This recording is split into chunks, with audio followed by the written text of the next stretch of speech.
안녕하세요. 보드카 처먹은 역사왕의 보청왕입니다. 제가 군대에 있을 때였나 아무튼 꺼모이키에서 자위대 안습전설이라는 문서를 갖다가 읽은 적이 있었어요. 뭐 재미삼아서 올려놓은 거겠지만 저는 읽으면서 마음이 그렇게 편치 않더라고요. 왜 그러냐면 제가 일본을 막 좋아해서 그런 게 아니라 우리나라 한국군만 보더라도 여기 적혀져 있는 문서보다 훨씬 심한 사건이 많았거든.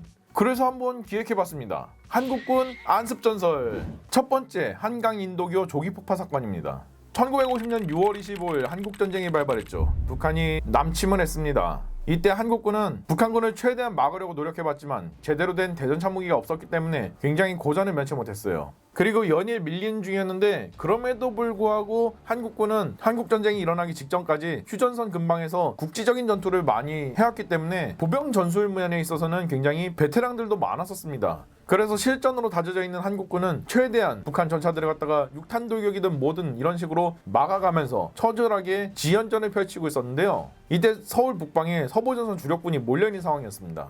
근데 1950년 6월 28일 갑자기 한강 인도교가 폭파돼버리면서 이들의 퇴로가 모두 끊기게 되었죠. 그리고 퇴로가 끊긴 주력군은 곧바로 붕괴해버렸습니다.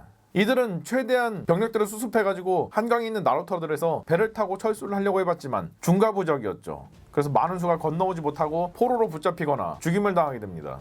그래서 이때 대한민국의 주력군 중 많은 수는 여기서 붕괴해버리고야 말았죠. 그리고 간신히 한강을 건너온 이들이 당장 사람도 건너오기 바빠 죽겠는데 중장비랑 탄약들은 챙겨왔을까요? 당연히 못 건너왔겠죠. 그래서 이어서 전개가 된 한강 방어선마저도 제대로 된 무기가 없기 때문에 저항을 제대로 하지 못하고 무너져버리게 되었죠. 이 한강 인도교를 누가 폭파했을까요? 북한의 특작부대? 당시 한국에 있던 공산주의자들? 아닙니다. 바로 이승만 대통령 본인이 폭파했습니다. 한강 인도교가 폭파되기 전날 이승만 대통령은 정부 요인들과 국회의원들 몰래 밤에 열차편으로 부산까지 야반도주 런을 치면서 북한군이 쫓아올까봐 이 한강 인도교를 갖다가 조기에 폭파시켜버렸던 것이죠. 즉 대통령 스스로가 자국군을 붕괴시켜버린 것입니다. 이런 말도 안 되는 실책 때문에 당시 민심과 군심이 굉장히 흉흉해지자 당시 폭파 명령을 받고 이 폭파를 진행했던 최창식 공병감을 꼬리 자르기로 처형해버리면서 헬조선식 일처리가 어떤 것인가에 대한 인증까지 완벽하게 해낸 사건이었죠. 이런 사람을 갖다가 일부 세력에서는 국보로 추앙하면서 전쟁 나면 똑같이 도망가야 된다고 매번 말하고 있으니 대한민국의 미래가 참 어두운 것입니다. 두 번째 국민방위군 사건입니다. 한국전쟁이 발발하고 한국이 낙동강까지 밀리면서 한국이 되게 필요하다고 느낀 것은 예비군의 존재였어요. 당시 예비군이 없다 보니까 당장 장정들 징집해가지고 제대로 된 훈련도 없이 전선으로 보내서 소모시켜야 됐었으니까요.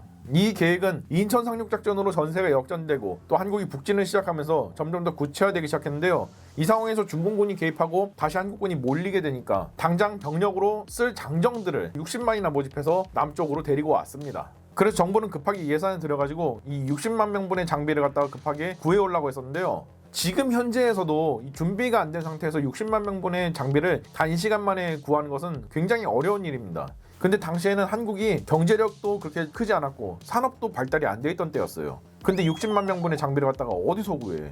불가능하지. 게다가 예산도 턱없이 적게 배정이 되었습니다. 국민방위군 지휘관들은 어차피 이 예산으로는 절대 이 60만 명 무장 못 시키니까 될 대로 되라는 식으로 이 예산을 모두 다 긴바위 쳐서 매일같이 기생을 끼고 술잔치를 펼쳤죠. 근데 이때는 겨울이었어요. 1.4구태 때 그렇게 일이 벌어졌던 거니까. 이 60만 명의 장정들한테는 식량보급은커녕 피복 지급도 안 됐고요. 냉골 바닥에서 2명당 하나씩 쌀가마니를 지급받았습니다. 이거 깔고 자라고. 결국 싸워보기도 전에 무려 9만 명이 순식간에 얼어 죽는 말도 안 되는 일이 벌어졌죠. 이거는 이승만 정부로서도 은폐하기가 어려웠던 일이에요. 왜냐면 900명도 아니고 9만 명이 단시간 만에 손실되어버린 일이니까. 그래서 민심은 뒤집어졌고 국회에서도 진상조사를 요구하고 심지어 유엔군의 구성국들도 이게 대체 뭔 일인가 하고 나서 이승만 정부한테 해명을 요구하니까 결국 당시 국방부 장관이던 신성모 장관이 책임지고 사퇴를 냈고요.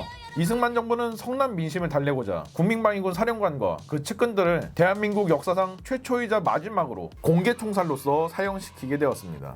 세 번째는 현리전투입니다.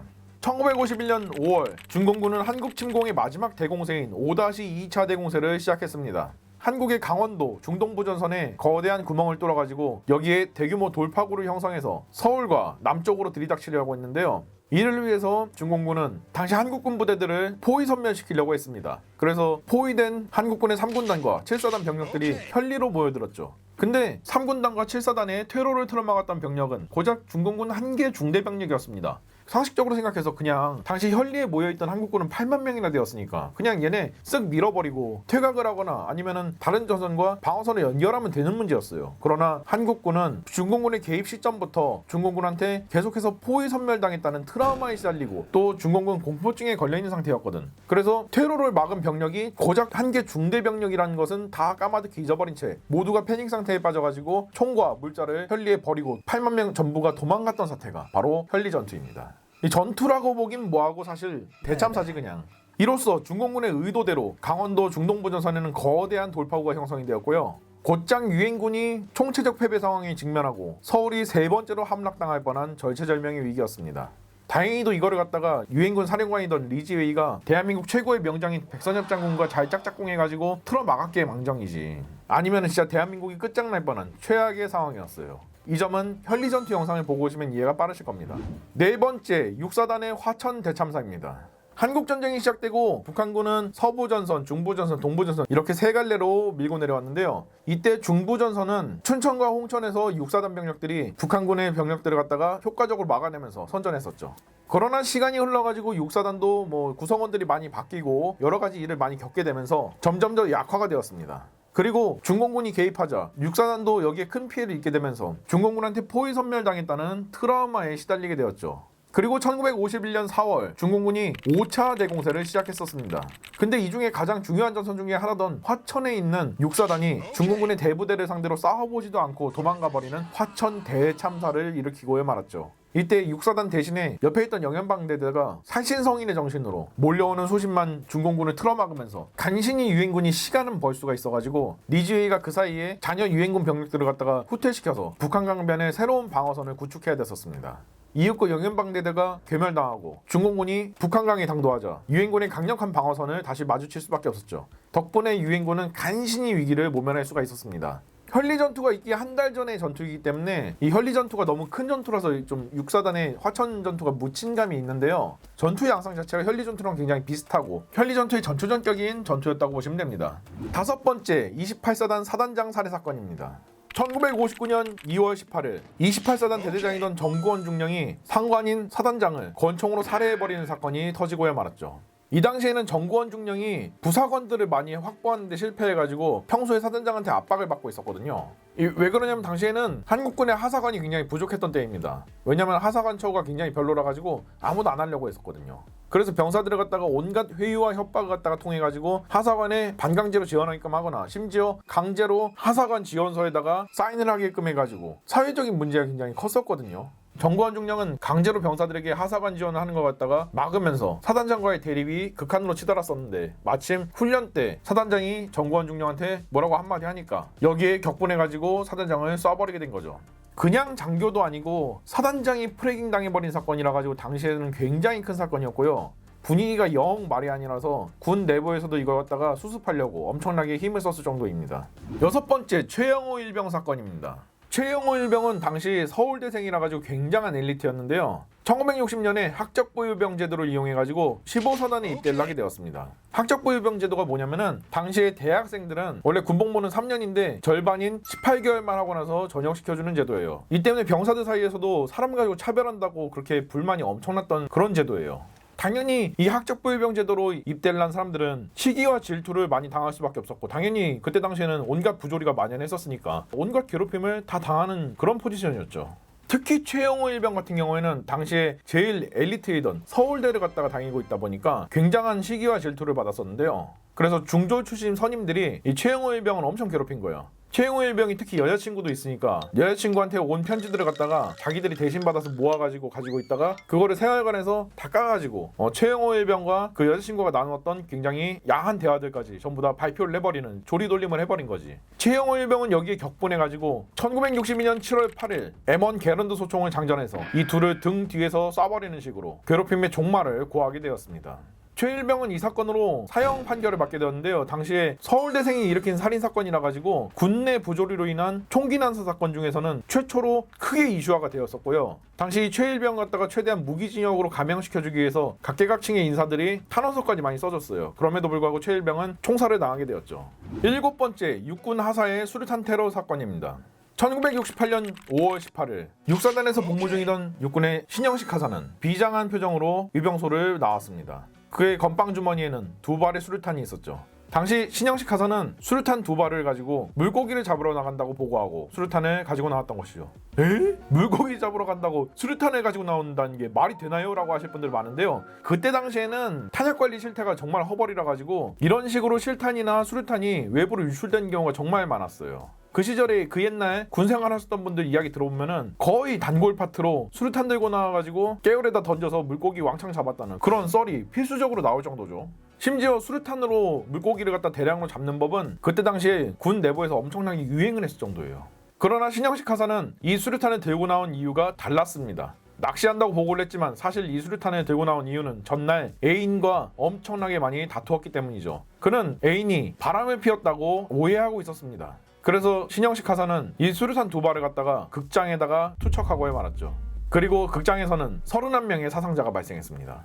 이후에 당연하게도 신영식 하사는 사형을 당하게 되었는데요. 당시 옥중에서 애인과 오해도 풀고 옥중 결혼식까지 올렸다고 하니 뭐 이게 해피엔딩이려나? 아니 뭐 아무튼 그렇습니다. 네. 8번째, 5도 해병의 공군 비행학교 습격 대소동입니다.